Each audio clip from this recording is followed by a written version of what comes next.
Cabin में जाके manager के पैरों पर पड़ जाता है, सर मैं 40 किलोमीटर दूर से आया हूं, मुझे फिल्म आज देखनी है। Manager rings up the owner says कुछ भी करो लेकिन ये 18 साल का लड़का आज फिल्म देख के जाएगा। लकीली फॉर द मैनेजर उसने स्पॉट कर लिया, एक उसका दोस्त था जो सेकंड टाइम आया था, उसने बोला प्लीज तू घर जा, सेकंड टाइम कल देख लेना, आज इसको देखनी है। And he was allowed to watch the film free of cost, because हमारे जो पूर्णिया के सिनेमा के ओनर है उन्होंने कहा ऐसे फिल्म बफ्स हैं तभी तो फिल्म इंडस्ट्री जिंदा है। That is the magic of cinema कि एक आदमी 18 साल का लड़का रो पड़े, that is the magic of Gadar 2। मैं भी जाऊंगा। कि तू जाएगा तो तुम लोग बढ़त नहीं देंगे क्योंकि वो नहीं चाहते कोई टूट फोड़ हो। नहीं, उसी लोग वापस जाओ। Well congratulations, you all have actually created magic. आप लोगों ने एक्चुअली जादू बनाया है, फिल्म नहीं बनाई है। सनी जी, आपसे मैं जानना चाहूंगा, जब फर्स्ट टाइम अनिल शर्मा मेरे ख्याल से आपके घर आए थे आपको एक स्टोरी की 2 लाइन सुनाने, यू नो, शक्तिमान जी ने अनिल को सुनाई बात एंड अनिल ने आपके पास आकर आपको ये कहा, exactly at that moment when you heard, 2 मिनटों में आपका फर्स्ट रिएक्शन क्या था? देखिए, मैं शुरू से बहुत घबरा रहा था गदर 2 के लिए, बिकॉज वो ऐसी पिक्चर है हमारी गदर के, उसको मैं नहीं चाह रहा था कि उसका स्वाद खराब हो जाए, बहुत डरता था। इसलिए मैं जब भी कुछ बोलते थे उन्होंने नहीं नहीं नहीं नहीं नहीं, और इस बार जब इन्होंने आके कहानी सुनाई तो उसका सीड सुनाया तो मुझे अच्छा लगा, तो ऐसा दिया लगता है इसमें हम कर सकते हैं, एंड देन आपस में लग गए। The rest, as they say, is history. Shariq, पैसे आप दे रहे थे जी, जब आपने कहानी सुनी, you must have gone back to 2001, Gadar Ek Prem कथा, आपको ऐसे लगा कि ये कुछ उसका वर्दी सीक्वल बन सकता है इससे?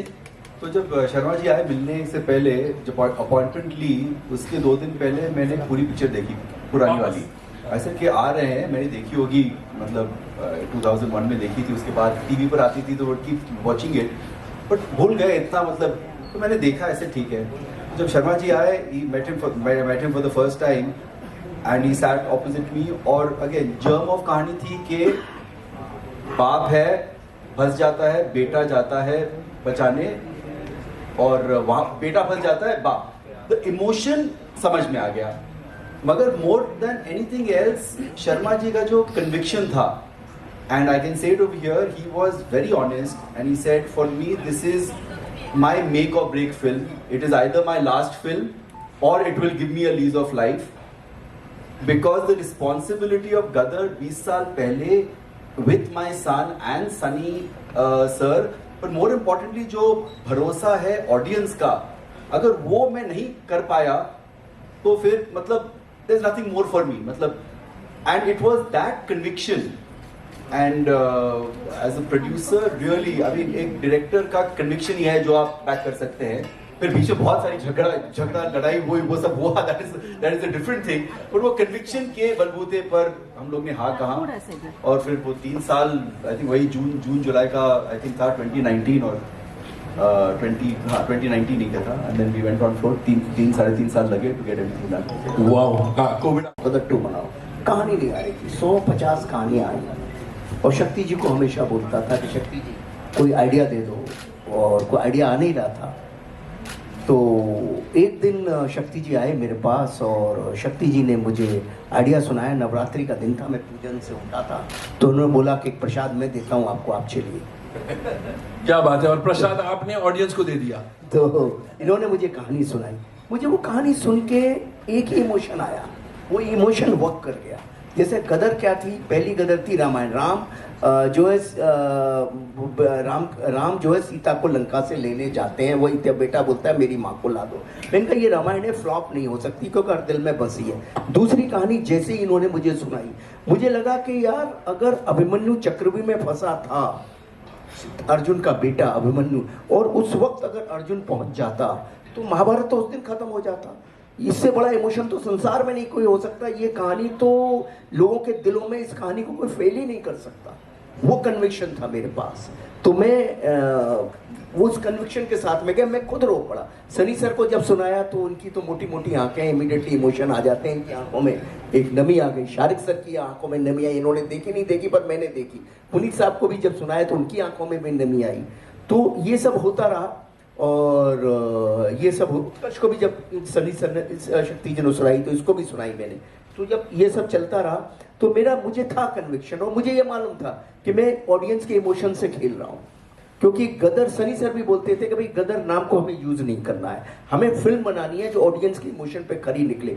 और ऑडियंस के इमोशन पे खेलने का मतलब है क्राइम से भी बड़ा क्राइम कर रहे हैं आप, इससे गलत काम कुछ नहीं कर सकते। यही हमने पढ़ा है, यही हमने सीखा है, यही हमारे माता पिता ने हमें सिखाया है। तो ऑडियंस के इमोशन से हम कैसे खेलते हैं? सिर्फ अपने स्वार्थ के लिए, अपने पैसे के लिए एक गदर दे दें और उसके बाद उनको लगे कि ये तो ऐसे ही है, कोई चीज़ बना दिया इन्होंने, हमको बेवकूफ़ बना दिया। तो वो एक दिमाग में बहुत 10 दफ़े 15 दफ़े सोचा। और सनी सर ने परसों हमारे ऑफिस आए थे तो कमाल की बात कही, शायद वही बात वर्क कर गई।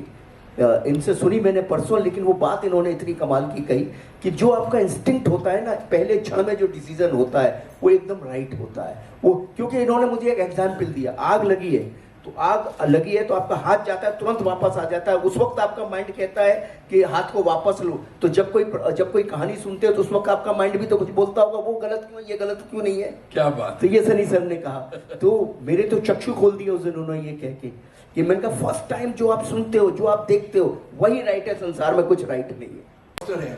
अच्छा, उसकी आवाज गिर गई, ऐसे क्या हुआ? हाँ, मास की फिल्म होगी। ऐसे मास और क्लास क्या होता है? क्लासेस को भी वही, इंडिया तो सबको प्यारी है। अच्छा, आज सुबह फोन आया, Komal ji first time in the history of Gurgaon, Sunday के कलेक्शन गुड़गांव के सिनेमाज और मल्टीप्लेक्सेस में 1 करोड़ रुपए। ऐसी ही अच्छी अच्छी फिल्में बनाऊंगा, क्योंकि जब भी हम कहते हैं ना, ये क्या बोलते हैं, masses, what do you mean masses? Public is public, public means हम सब पब्लिक हैं। आप क्या मास बोल के उसको नीचे कर रहे हो? आप तो कोई बड़े हो, आपको सालों को अकल नहीं है जो अपने आपको अलग करता है, उसको समझ ही नहीं है हिंदुस्तान क्या है। हिंदुस्तान समझो, अपने मुल्क को समझो, घर को समझो। और ये जो बाकी चीज़ों को हम लोग लेके चलते रहते हैं, उसकी नकल कर दी, इसकी नकल कर ली, अपने आप को उभारो। कला वो होती है, हमारे यहाँ कला थी, हमारे यहाँ इतनी सारी कला थी, पूरा देश में जितनी कला थी, पूरी दुनिया हमारी कला चोरी करके ले गई है और कहाँ से कहाँ पहुँच गई है, हमें पता ही नहीं हमारी कला कहाँ थी। हमारी कला है वहाँ, उनको मत देखो, वो तो आगे जा रहे हैं बिकॉज वो उसको फाइन ट्यून कर रहे हैं, हम उनकी नकल करते हैं। हम अपने आप से कोई नई चीज़ बनाएं। मुझे कभी कोई कहता है यार ये सीन है उस पिक्चर का, ऐसे करें, मैंने क्या सोच नहीं सकते कोई और नया scene? I never like to do any scene which is I've seen anywhere done, and I said that's the way it should be. जिंदगी में कितने किस्से हैं, कितने हादसे हैं, आपको क्यों एक ही चीज़ के पीछे पड़ना है? एंड मुझे आजकल क्यों ऐसे मैं बोल रहा हूँ, क्योंकि मैंने पॉडकास्ट देख रहा था, सुन रहा था, और मुझे लग रहा है जो नई जनरेशन आ रही है अब, आई somehow feel I'm connecting with them because वो चाह रहे हैं कि अपना देश ढूंढना चाह रहे हैं। Yes. वो देश ढूंढना चाह रहे हैं, क्योंकि स्कूल में भी हमारे देश के बारे में कुछ पढ़ाया नहीं जाता। वो हमारा कल्चर ढूंढना चाहते हैं, वो हमारी हिस्ट्री सब कुछ ढूंढना चाह रहे हैं, and they are going out and doing it. तो मुझे बहुत भरोसा है कि फिर से we will have that kind of a talent which was there, which is not existing much now. मैं किसी की मैं वो नहीं बुराई नहीं कर रहा, they are doing, everybody is talented, but वो बात होनी चाहिए जहाँ पर कुछ किया, खुश हुए, आगे चले। ये नहीं कि अभी मैं ये हो गया तो अभी मैं वो करूँगा, ऐसे करूँगा, वो कुछ नहीं होता। एंड मैं बहुत ज़्यादा भूल गया, लव यू। कि भाई क्यों नहीं बनाते हैं, तो मैं थोड़ा सोचता था, फिर मुझे लगता था कि वो कहानी गदर एक प्रेम कथा अपने आप में एक कंप्लीट स्टोरी थी। अगर मैं इसको छेड़ूंगा तो शायद इसकी लाज नहीं रहेगी। लाज रखने वाली बात थी। हाँ जी, और इसकी जो दिलों में लोगों के, तारा सिंह, सकीना, जो परिवार बैठा हुआ है, वो प्यार क्या हम अगली कहानी में दे पाएंगे? ऐसे कई सवाल मेरे मन में चलते थे। तो कि एक फिल्म करने के लिए ही फिल्म की जाए, तो ना की जाए तो बहुत अच्छा। शब्दों का मतलब और वो शब्दों की फील आना और चेहरे पे आना, ऐसे नहीं बोल दिया। So that is what makes these scenes, you know, बन जाते हैं। फिर बोलो फिर से करो, नहीं होते। सही बात है, बिकॉज इट्स नॉट क्या है, it's not mathematical. Sunny sir का क्या है, इट्स टू नेचुरल।